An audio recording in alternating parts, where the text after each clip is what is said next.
About a year ago, I shared 10 games that massively impacted my childhood and shaped what kind of video games I've come to enjoy today. But before anything, I'd like to thank everyone who watched that video for making it my most popular top 10. 30 plus views may not be much to some, but for a small channel like mine, it means a lot. So again, thank you. These 10 games fall into the other end of the spectrum. I either played them too early in my childhood to hold on to any fond memories, or, to be honest, they just weren't very good games. But either way, as I've grown, I've started to remember these forgotten games of years past, and being honest, I remember some more fondly than others. With all that out of the way, let's go into the top 10 forgotten games from my childhood.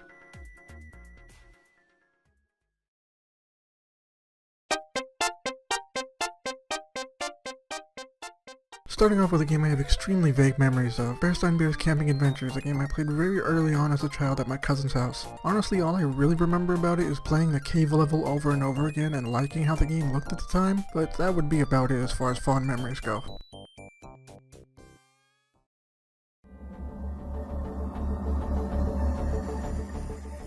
Vex is a game I rented a ton of times as a kid. An action platformer I would compare to something like Jak and Daxter. You play as Vex and wielding the war talons you set out to save your planet, or whatever. Honestly, this is another game I don't recall much of. From what I remember, this game really just felt like a very mediocre action platformer with little to latch onto. While I'm curious as to how well it would play now, from the looks of it, it doesn't look like it aged very well at all.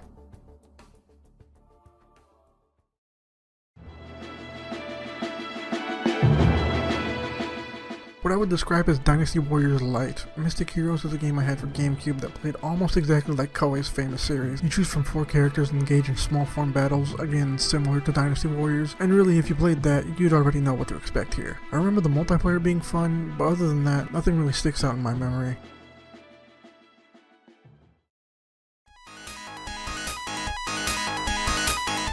Fighting Masters for the Sega Genesis is very likely the first fighting game I ever played, and holy shit, I still have just as much of an idea as to what the hell's going on now as I did then. I mean, what, you've got a literal walking elephant god thing, a horse with boxing gloves, Dirk in his blue panties, Ronnie James Dio reincarnated as a terrifying plant demon apparently, and even more questionable characters. The game is clunky, but that's to be expected with early Genesis games. Really, it's the wacky characters that keep it alive at all in my memory.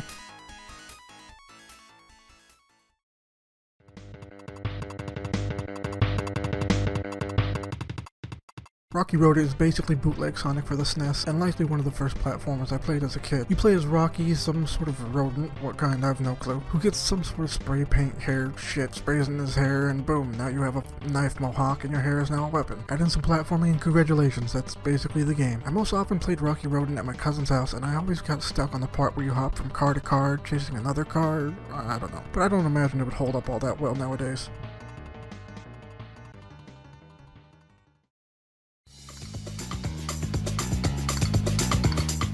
As you can probably tell, Sega was a pretty decent part of my childhood. From Sonic 1, 2, 3, and Knuckles, to Streets of Rage, to even the Sonic Adventure games as I got a little older. Then somewhere along the line this smiley little bastard showed up. Billy Hatcher and the Giant Egg is a game published by Sega and developed by none other than Sonic Team themselves. I'm not gonna lie, I very frequently forget this game exists, but surprisingly not because it's bad. I actually remember it being a pretty fun time. I often forget of this game's existence because it came around near the end of my time with the GameCube, and I spent almost no time with it. In Billy Hatcher, you roll an abnormally large egg Katamari style into enemies. When they die, they drop fruit that feeds the egg, and once it's big enough you hatch it and gain a little animal ally or other power-ups to help you fight. The colors were nice and vibrant, the gameplay was decently fun, and although Billy could be a bit annoying, Billy Hatcher and the Giant Egg is a game that I actually wouldn't mind trying out again at some point.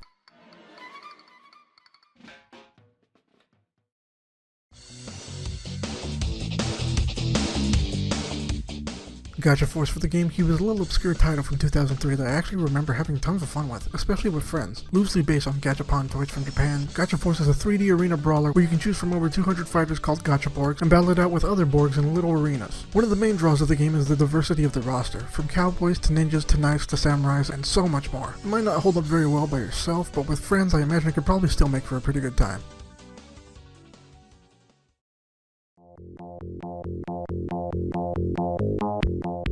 Yet another Genesis game that my cousin and I played quite a bit of, Vectorman stands out very prominently in my memory, mainly due to me having seen absolutely nothing like it at the time. I was so used to games like Mega Man, Mario, and Sonic that when we stumbled across Vectorman, it damn near blew my mind. Vectorman had my curiosity right from the get-go. Unfortunately, this came at a time when I was absolutely terrible at video games, more so than now, and I could never make it past the first boss. But hey, at least blowing up the Sega logo was cool.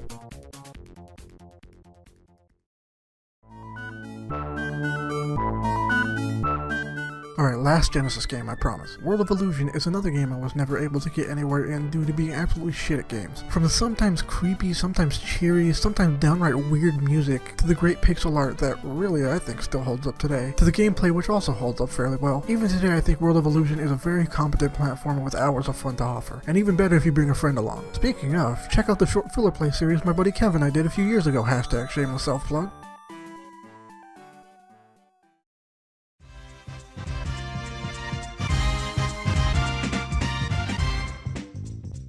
Here we are at number 1, and with a game I rented a fuckload of times as a kid. Mystical Ninja starring Goemon is just overflowing with charm. A 3D action platformer, you control Goemon and his companions in a wacky adventure through feudal Japan. The colors are vibrant, the gameplay is fun, and even slightly challenging at times. The game isn't afraid to be funny, and did I forget to mention giant robot ninja fights. This game just commanded my attention as a kid. I absolutely couldn't wait to get home from school to play it for hours on end. I definitely regret letting this game slip away as I got older, and I'm very much looking forward to playing it again in the future. And that was it. Let me know what you thought of the list in the comments, and maybe this list made you think back on games you've forgotten about. So let me know what games may have flipped your mind over the years in the comments, and thanks for watching. It's been CCR, and I will see you all later.